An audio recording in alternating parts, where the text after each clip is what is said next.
My dad works in B2B marketing. He came by my school for career day and said he was a big ROAS man. Then he told everyone how much he loved calculating his return on ad spend. My friends still laugh at me to this day. Not everyone gets B2B, but with LinkedIn, you'll be able to reach people who do. Get a $100 credit on your next ad campaign. Go to linkedin.com/results to claim your credit. That's linkedin.com/results. Terms and conditions apply. LinkedIn, the place to be, to be. We acknowledge the traditional owners of country throughout Australia and recognise their continuing connection to land, waters and culture. We pay our respects to their elders past, present and emerging. Welcome to This Song Is Yours, a music podcast where we chat to a new guest each week, talk about their life and creative endeavours, and talk to them about some of the music they love. Our show works by chatting to our guests about music, but also getting them to make you a playlist of the songs they love. You can find the link to our playlist in the show notes. Welcome to episode 66. I'm your host, Simon Fink. Our guest today is Shiny Joe Ryan. The singer-songwriter and multi-instrumentalist from Perth is releasing his new record today, entitled Shiny's Democracy. In today's episode, we're talking about how the new record came about, the music scene in Perth, and his love of Pink Floyd. Here we go. Our guest today is a singer-songwriter in his own right and one of the founding members of famous Perth psych rock band Pond. After a 7-year wait, he's releasing his second solo record entitled Shiny's Democracy, which is out today. Please welcome to This Song Is Yours, Shiny Joe Ryan. Hello. Hello. How you going, Simon?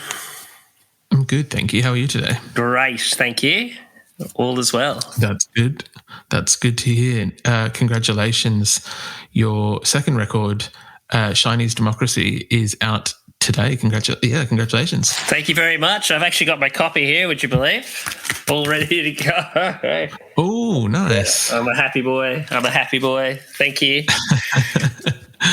What's it like? Actually, very quickly, excuse me, it took me, I've been speaking with your lovely publicist for a few weeks now, and we've been organising the interview, and it was literally only this morning that I realised the pun or like the name of the record, Shiny's Democracy, and the relation to the Guns N' Roses, obviously Chinese Democracy. Yeah. I feel very silly, but yeah. I'm glad you picked it up. It's mainly due to the fact that it took so long to come out, my album, that is, and also Chinese Democracy. It's been a few years since the last one, and my mate Jay Watson was like, you have to finish this record. You can't let it get more than Guns N' Roses. So we that's why it's finally done, because he was just like, you got to do it. And I'm like, all right. Because what was it? The first record was 2014? Yep, that's right. Yeah, I mean, I know I still had a few more years up my sleeve, but before I started getting into Guns N' Roses territory. But when we started recording this record, late 2019, we had a huge year booked because Tame Impala just released this is embarrassing now because I roadie for him. What was the last record Tame released? The Slow Rush. It's the Slow Rush. Yep. Sorry, Kevin, mate. They just released that, so it was going to be a huge year of touring for Tame and Pond. So I was kind of like put my foot on the accelerator and try and get it done. Did you find, obviously, as most people would know, that last year didn't occur for anyone? Obviously 2020 was a bit of a write-off. Did you find that it helped were you trying to push to get the record finished, as you said, or was it that you found yourself a little bit more creative freedom with a bit more time up your sleeve? Well, I guess when we went in like November of 2019, we recorded all the instrumentation with the full band, all 7 of us or 8 of us live, and the idea then was over the course of the year, whenever I got back to Perth, I would have time to, do a vocal track or do stuff just my home studio. So I got just like a room set up. I can do all kinds of overdubs and whatnot. but then, yeah, obviously it was in a weird, I feel weird saying it, but in a weird way, it was actually quite helpful to be able to stuck at home, basically. We've actually got off pretty light over here in WA.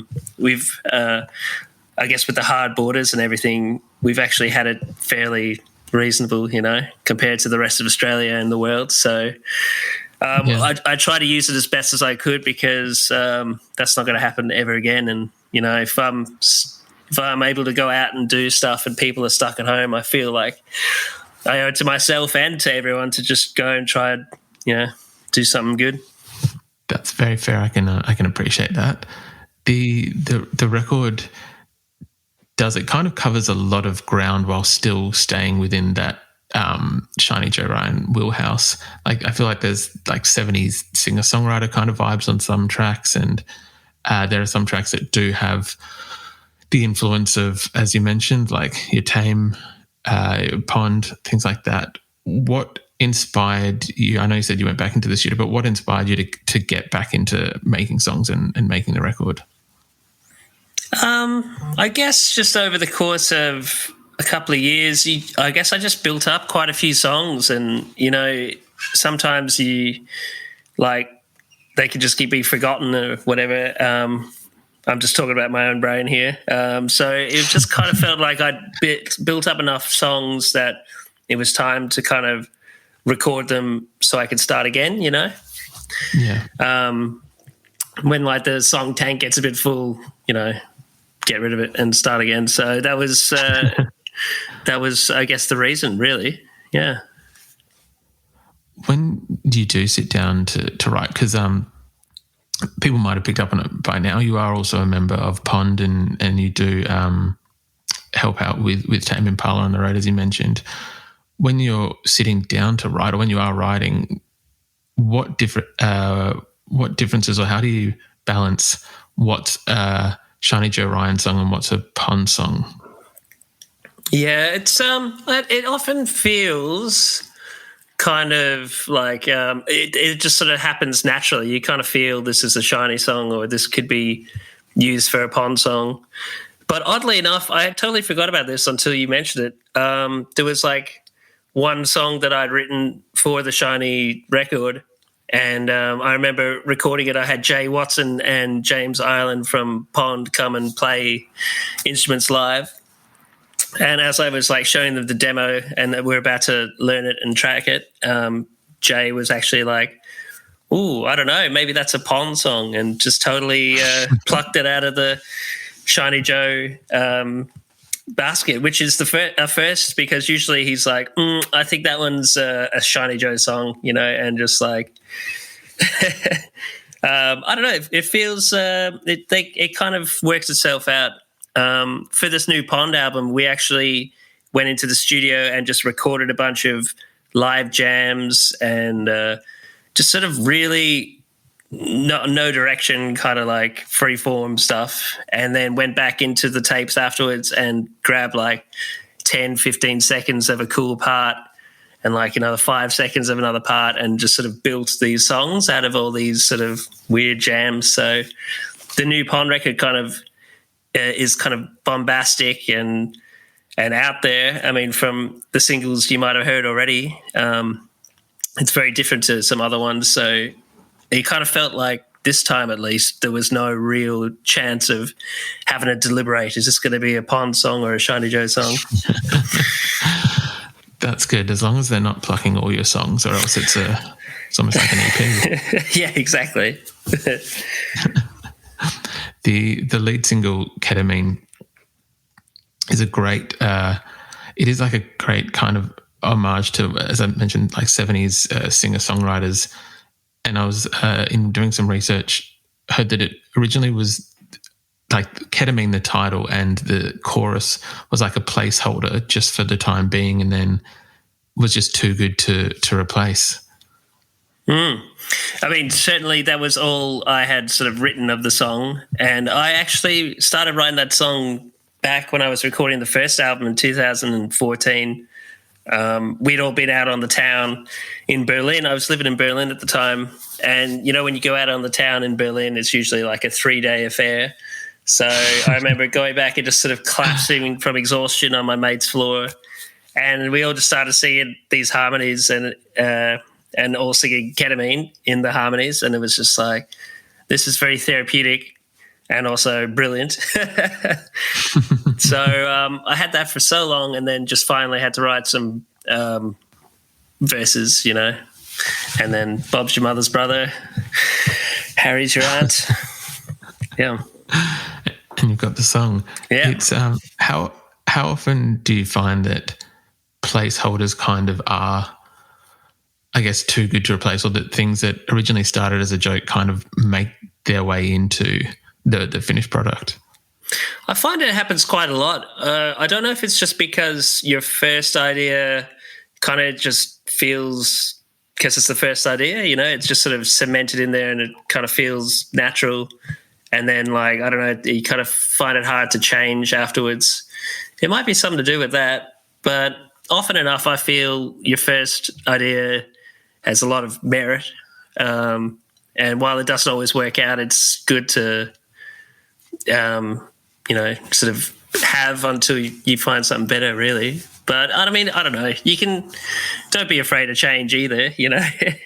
It's a good thing with the Pond, actually. Everyone's so involved in the songwriting, and also, like, now that this is our album 9, you know, I think after album like 3, we realised there's no place for ego in the band and whatever. So if you have a song and you're going to bring it to the Pond, you have to be willing to let go of, you know, if you want it to be like, no, it has to be like this, and, you know, it has to be this and this lyrics, then that's kind of for your solo project, you know, really. Yeah, it appears from the outside that it is quite a like a collective, quite a family affair when everyone kind of works together, whether it be Pond, Shiny Joe, Tame Impala. I think Jay and James that you mentioned before, I'm going to get this in the wrong order, I bet. They mastered the record, and Kevin mixed the record. I did that wrong, didn't I? You did, but that was very close. I liked it. Yeah, they mixed it this time, and Kev mastered it. And, man, they did such a good job on mixing. Like, I was sort of sitting there over their shoulder watching them, and they have such a wonderful, like, they work together doing a lot of remixes and stuff as Ginoli and Gum. And just watching them work is great because, you know, Jay will be doing something and Jin's like, why don't you do this and that? And he's like, just gets up and goes, well, you do it. And then he goes, all right. And then we'll just sit down and take over, you know. They're kind of almost one entity, or one's the left hand and one's the right hand, you know. What is it, like an amorphous kind of ever-evolving some kind of gelatinous blob of human consciousness. No, they're wonderful. They're wonderful guys, and it was a lot of fun watching them mix it. I don't imagine that they're going to allow me to have Pond on the podcast now that I've referred to them as a gelatinous blob. No, blame it on me. That was all me, that one. Sorry. When like within this collective, or within this kind of almost family unit, are there pros and cons to? Obviously, it's an incredible thing to be a part of, and it's great to have those friends there. Is there ever any? I don't want to say cons. I don't want to make it sound like that you're bad-mouthing them either, but have you found that there are times where you're thinking, maybe I'd like to venture outside of the collective or do something with someone different that's not in our gang?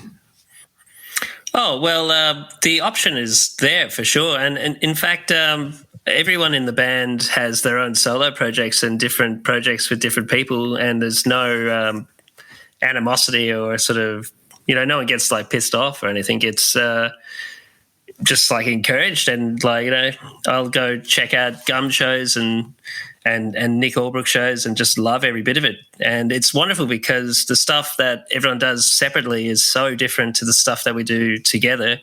I feel that all avenues are kind of covered in that way, you know? Yeah, definitely. It feels very healthy is what I'm trying to say.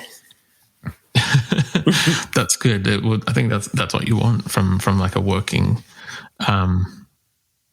kind of background, if that makes sense. Absolutely, totally. Listening to the record, one of the tracks that stood out to me, or like one of my favorite tracks, was "If I Had Nothing," which I feel was this kind of it's almost like a waltz, if you will. There's a bit of a waltz aspect to it, bit of Australiana with the harmonica, and then halfway through just kind of like comes in with the guitar and the fuzz and feedback. What was the idea behind this song? Gosh, I had that song for quite a while, maybe in between the last album and now. Somewhere in there came up with it. I don't know. It's just I like those sort of chord progressions that kind of just go around like in a sort of washing machine motion, you know. The rest of my live band here in Perth, the Sky Dolphins, they just like, you're weird, Joe. There's so many chords, you know, semitone up, semitone down, all this craziness. But I don't know. I guess it was just, like you said, like a nice kind of waltzy, slow number. And then, you know, I never really play a harmonica. It was just a fluke that I happened to pick one up out of the box and it was in the right key, you know. And then anytime you can't think of a good solo, just turn on all your pedals and just let it go, you know. And that was like the outro bit. I don't know where that one came from, really. Just sort of singing about life and love, and just seemed like a nice little song in my brain. Sorry, I'm not very eloquent, but no. I can. It definitely made sense. It kind of. Hey, it's Sharon, and here's where it gets interesting. Raise your hand if you want salon perfect nails for just $2 a manicure. Yeah, me too. With the Olive & June Mani system, you can say goodbye to expensive services that take hours and hours and love your nails more than ever. I would know. I've been doing it for years. Get 20% off your first Mani system with code PERFECTMANI20 at oliveandjune.com/PERFECTMANI20. That's PERFECTMANI20 at oliveandjune.com/PERFECTMANI20. My dad works in B2B marketing. He came by my school for career day and said he was a big ROAS man. Then he told everyone how much he loved calculating his return on ad spend. My friends still laugh at me to this day. Not everyone gets B2B, but with LinkedIn, you'll be able to reach people who do. Get a $100 credit on your next ad campaign. Go to linkedin.com/results to claim your credit. That's linkedin.com/results. Terms and conditions apply. LinkedIn, the place to be, to be. Do you find that happens often, that songs do not just appear, but they like that it's serendipitous that one thing kind of works, this is in this key and it happened, and then you have the song kind of like that they just falls together well? Sometimes, I mean, like I often like the hardest part for me is lyrics. So I can really just come up with like a song and like have the melody in my mind. And then I'll just have to pine over the lyrics for a little bit, you know, till I'm sort of happy that they're not, I kind of feel like, you know, I don't want to be like writing lyrics where it's like, I feel like this and I feel like that.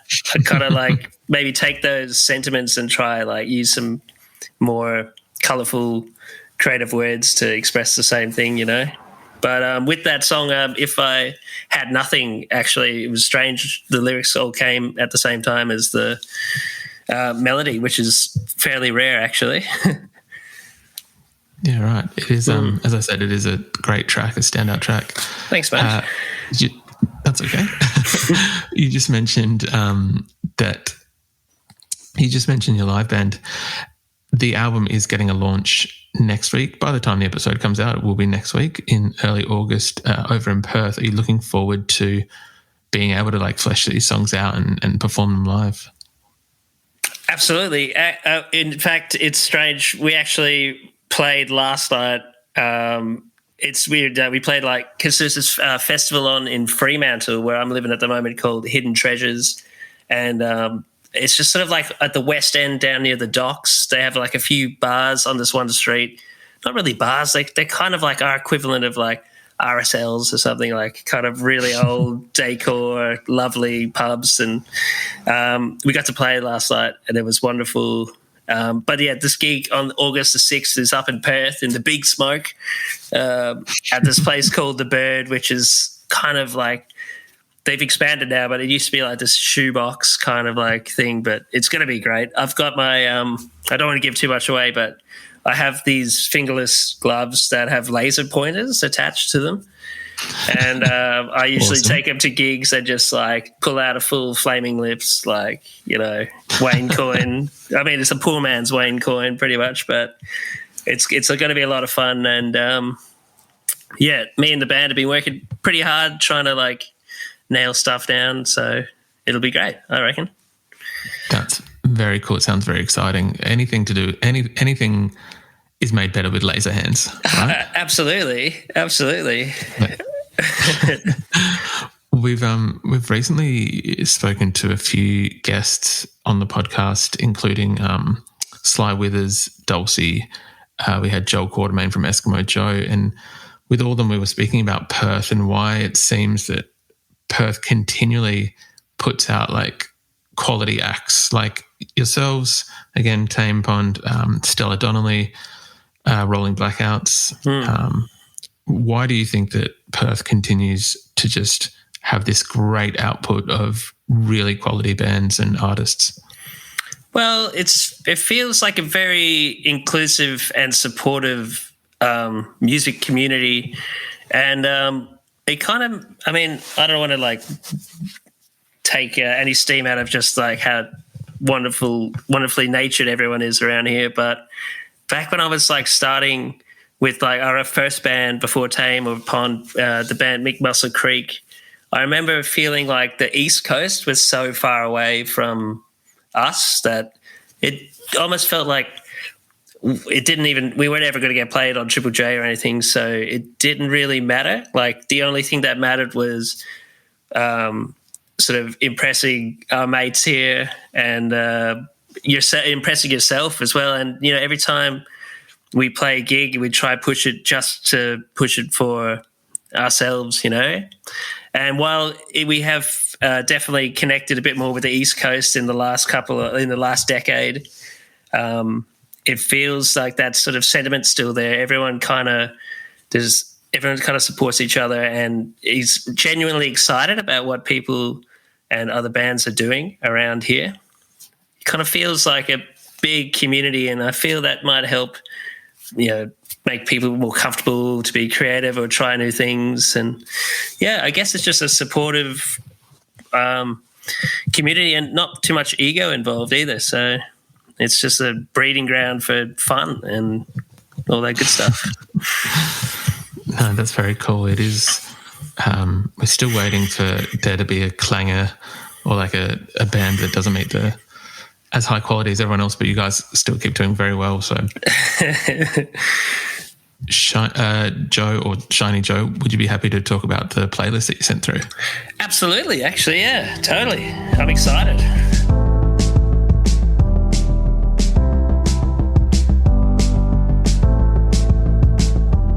I tried to go for a sort of broad spectrum of songs that I've been listening to, not only from back when I was a young whippersnapper, but of late as well. So I'm pretty keen.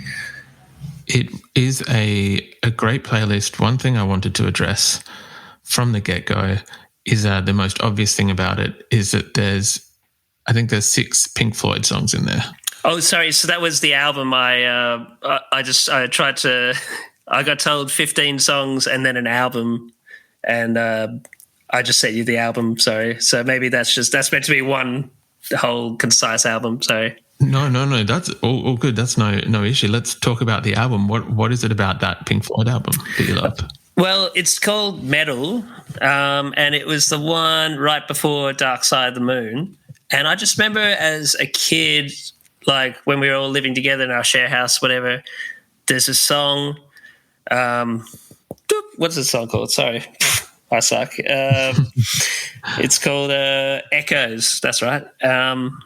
and it's all kind of like nice chords and getting pretty abstract, and then all of a sudden it just builds. It goes like it sucks into this like chug, and that was just mind blowing. And the chug influenced a lot of our first band, Meek Muscle Creek. We used to just go on these like space exploration, like just chugs. I mean, it's called the chug for a reason, but it was something that really had an impact on me and how I play and write music, No, that's very cool. But the rest of the album's great too. It is a very good album. I will definitely pay that. Some of the other tracks that you put on the playlist included bands like Ween, Massive Attack, as we discussed before. Where is it? The Beck. The 90s at the moment is making a bit of a comeback musically. What do some of these tracks mean to you in terms of I guess the memories associated with them, or why you love them? Well, interestingly enough, like that album, so I put on The Information, the song by Beck from the album The Information, and it was one of those albums that I kind of missed when it came out, but it's one that I've kind of gone back to later on. I've been doing a bit of work down south, and when you're driving 3.5 hours to get down there, you listen to a lot of music, and just happened to put it on again, and I was just like, ooh, this is one I've sort of forgotten about. And it's kind of interesting when an artist like that who's been around for so long, how you've just like missed an album. It almost feels like you're like found like a little nugget of gold in the sand, Yeah. But yeah, that album's terrific, and The Information is just like, again, that's kind of like a bit of a chug, isn't it? In terms of the feel of the song. So what was the other one I gave you? Massive Attack. Yeah. I bought that record for my brother. Oh no, sorry, not for my brother. A friend of mine's son had just turned like 8, and he loved Massive Attack, so I got him that record. And in doing so, listened to it again, and I was just like, oh man, another one I kind of just like maybe glazed over as a young adult, and then came back to with a bit more maturity or whatever. I mean, back when I was first, when these bands were coming out, I guess I was into more like Jimi Hendrix and, maybe more guitar-fueled stuff rather than like electronic. So, again, it's nice to come back and like rediscover these bands that have just always been there, and these albums that you just missed like by accident. I think The Information is one of the more overlooked Beck records. I think that at the time, I don't know if you were the same, at the time the CD came out and it was like you can make your own album cover, like it had stickers and things like that. No, I've never actually seen the album physically. That's cool though. I think that's maybe why though, is that it gets not overlooked, but people go, oh, that was like the sticker album, and you forget that the album actually has some really good tracks on there. Yeah, totally. Wow. I'm going to try and track down that album now. That's it. Let me know how you go. I might have a copy for you if you want. Really? Oh, terrific. I think I've got one somewhere. I'll find it, and I'll let the powers that be that connect us. I'll let them know. Oh, wonderful. Well, hopefully we're over in your neck of the woods soon, so we'll see what happens in the next couple of months about touring and whatnot. So definitely, is a Shiny Joe tour something we can expect on a national scale? I mean, we have 6 people in the band, including myself, so no, unless we like hire a bus or something and drive across. But I don't know. The guys they've got like they all love going out to the bush and stuff, so they might have the cars that can make it across. We'll see how we go. Could make it turn into a holiday or something. That's exactly. Make it like a trip for everyone, a bit of a road trip. Stop in some rural towns and stuff would be great. Yeah. Yeah. The other track I wanted to talk about was Betty Davis with Shooby Doop and Cop Him. Mm-hmm. What is it about this song? It is a very funky track, and I hate to say that being like a white man using the word funky because it just sounds fucking terrible, but it is a good track. What is it about this song that you love? Just, I think it was the first song I ever heard of Betty Davis, and my God, that woman, I will say, as a young white man, is funky. It's so funky. And I don't know, it feels so alive, you know. Oh, man, it's giving me goosebumps thinking about it. I mean, it's just raw sex and funk and, oh, man, you just want to, like, get grooving and boogie around. It's one of the records I always take with me when I'm going out to DJ, and it's always a big hit, you know. People put down their drinks for a minute and be like, you know, and then give you a nod and a thumbs up. It's like, yeah, get into it. She was the subject of one of our Pond songs years ago. Betty Davis Will Come Down from the Heavens to Save Us. Thing is, she's not dead, but, you know, funky heaven. It's... yeah, I don't even know what to... I'm now just putting that together. You can see my brain break in real time. Oh, it's all good. With songs like that, do you ever find, as you said, like Pond is a bit of like a freewheeling, no judgment kind of place. Could we expect... Because it is, again, I'm sorry to say funky, but it is quite funky, and there is a bit of the new... Pond record, I'm just trying to think. I think it's America's Cup, the single that's out at the moment. For sure, that yeah. has a bit of like a strut to it, a bit of funky, like... Yeah, totally. Yeah. Is there times where bands like, or artists like Betty Davis and like other R&B soul kind of artists will influence the band and I guess keep that sound evolving? Well, the thing about Betty Davis is once you've heard her, you can't go back, you know. It's something that's just there in your mind. It's like you've been altered, your DNA's been altered somehow. And while maybe we don't go back and to write songs or reference her music, directly, I feel like it's in your mind, you know, and it's certainly not a shame to shy away from the funk or anything like that, but you know, I wouldn't be going out going, we need to write a song that's funky or a song that sounds like this or that. But I don't know. It's in the back of your mind. You're like, hell yeah. If Betty can do it, we can do it. I like that attitude. I like the confidence in that. It's awesome. Hell yeah. Hell yeah. Shiny Joe, thank you very much for your time today, and congratulations again on Shiny's Democracy. It is out today, which is very exciting, and we'll make sure we put links in the show notes for everyone to access it and buy the record. Thank you very much, Simon. I appreciate you having me on.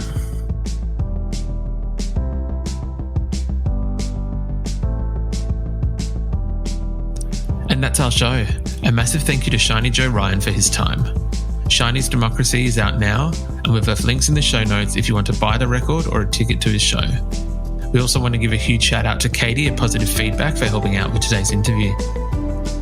You can find a link to our Spotify playlist in the show notes, where you'll be able to listen to all of Shiny Joe Ryan's picks. If you like this show, please subscribe wherever you get your pods and stay up to date when new episodes are released. We release new shows each Thursday and Friday morning, with guest playlists streaming on Spotify at the same time. You can follow the playlist profile on Spotify. You can follow us on Instagram, Facebook, and TikTok. Until next week, cheers.